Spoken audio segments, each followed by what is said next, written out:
गर्मियों की छुट्टियां हो गई थी। सभी रिश्तेदारों के बच्चे एक दूसरे के घर पर छुट्टियां मनाने के लिए जा रहे थे। तभी यहाँ पर हर्षित के पास उसके बुआ के लड़के का फोन आता है और कहता है कि मैं घर पर आ रहा हूँ और थोड़े दिन के लिए छुट्टियां यहीं पर मनाऊंगा। लेकिन यहाँ पर ताराचंद जो कि हर्षित के घर पर आ रहा था, उसको ये नहीं पता था कि ये उसकी आखिरी छुट्टियां होने वाली है। नमस्कार दोस्तों, स्वागत है आपका हमारे YouTube चैनल में। खबर हम आपके लिए लेकर आ रहे हैं कानपुर से, जहाँ पर एक बड़ा ही दिल दहला देने वाला मामला निकल कर सामने आ रहा है। तो दोस्तों, पूरी खबर क्या है जान लीजिए, लेकिन उससे पहले अगर आपको हमारी वीडियो पसंद आती है तो इसको लाइक कर दीजिए। दोस्तों, ये सच्ची घटना निकल कर आ रही है कानपुर के ही एक गांव से, जहां पर एक बुआ का लड़का अपनी मामा मामी के यहाँ पर ठहरने के लिए आता है। वह यहाँ पर आकर थोड़े दिन रहना चाहता था, अपनी छुट्टियाँ मनाना चाहता था, इसलिए वह अपने गांव से रवाना हो जाता है और अपने मामा के घर पर पहुँच जाता है।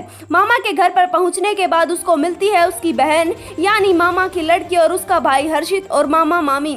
सब कुछ अच्छे से चल रहा था। अगले दिन ही गाँव में हनुमान महोत्सव होने वाला था, जिसके चलते सभी घर वाले काफी खुश थे और इस काम में लगे हुए थे। तभी दोस्तों, बहन अपनी मम्मी को बोलती है कि मैं नहाने जा रही हूँ। उस समय घर पर कोई भी नहीं था। मम्मी भी हनुमान महोत्सव के लिए तैयारी करने के लिए चली जाती है। बहन अकेली नहा रही थी।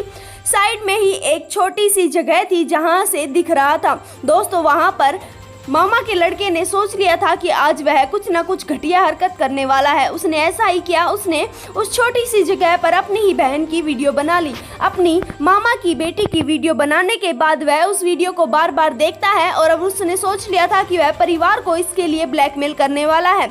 जैसे ही हनुमान महोत्सव की तैयारी कर कर घर पर सभी लौटते हैं तो वह हर्षित को एक जगह पर लेकर जाता है। वहाँ पर ले जाने के बाद उसकी बहन की नंगी वीडियो उसको दिखाता है कि तुम्हारी बहन नहा रही थी और मैंने वीडियो बना ली, जिसके चलते वह हर्षित को बोलता है कि अगर तुमने ये वीडियो वायरल होने से बचानी है तो तुम्हें मुझे रुपए देने होंगे, वो भी शराब पीने के लिए। यहाँ पर हर्षित समझदारी से काम लेता है और उसको 200 रुपये दे देता है। दोस्तों, हम आपको बता देना चाहते हैं कि ताराचंद की शर्त थी कि उसको रोजाना शराब पीने के लिए पैसे देने पड़ेंगे, जिसके चलते हर्षित इस शर्त को मान जाता है और वह 200 रुपये ताराचंद को दे देता है। उसके बाद वह बाजार में जाता है और 200 रुपये की एक कुल्हाड़ी खरीदता है। कुल्हाड़ी को वह अपने घर पर ही कहीं पर छुपा देता है। अगले दिन हनुमान महोत्सव था, जिसके चलते सभी घर वाले उसमें व्यस्त थे। सभी घर वाले महोत्सव में चले जाते हैं, पीछे से रह जाते हैं हर्षित और ताराचंद। आज दूसरा दिन था। अब ताराचंद और 200 रुपये मांगने लग गया था, जिसके चलते यहाँ पर हर्षित बोलता है कि गांव के बाहर चल, पार्टी करने वाले हैं। जिसके चलते यहाँ पर ताराचंद खुश हो जाता है और पार्टी करने के लिए गाँव के बाहर हर्षित के साथ चला जाता है। वहाँ पर हर्षित के पहले से ही दोस्त मौजूद थे।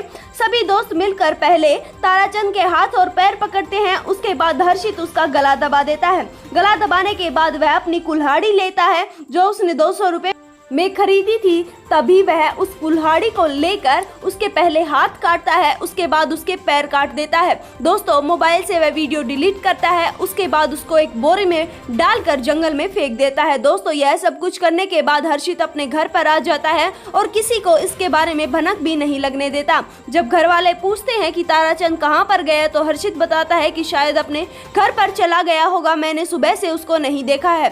दोस्तों, उसके बाद से ही गाँव वाले लाश को देखते हैं और पुलिस को इसके बारे में सूचना दे देते हैं। पुलिस मौके वारदात के ऊपर पहुंचती है और यहां पर शव को कब्जे में ले लेती है। दोस्तों, जिसके बाद से ही इसके बारे में जब पूछताछ की जाती है तो किसी को कुछ पता नहीं चल पा रहा था आखिरकार ताराचंद की किसी के साथ क्या ही दुश्मनी थी। लेकिन दोस्तों, इन्हीं बीच एक बात निकल कर सामने आती है कि हर्षित को आखिरी बार ताराचंद के साथ देखा गया था। यहाँ पर पुलिस को थोड़ा सा शक होता है, जिसके चलते वह हर्षित को गिरफ्तार कर लेते हैं। जब उससे पूछताछ की जाती है तो वह अपना सारा जुर्म कबूल लेता है। वह बताता है कि वह उसकी बहन की नहाती हुई की वीडियो बना रहा था। उसके बाद वह उसको वायरल करने की धमकी भी दे रहा था, जिसके चलते मुझे यह खौफनाक कदम उठाना पड़ा। दोस्तों, क्या लड़के ने सही किया?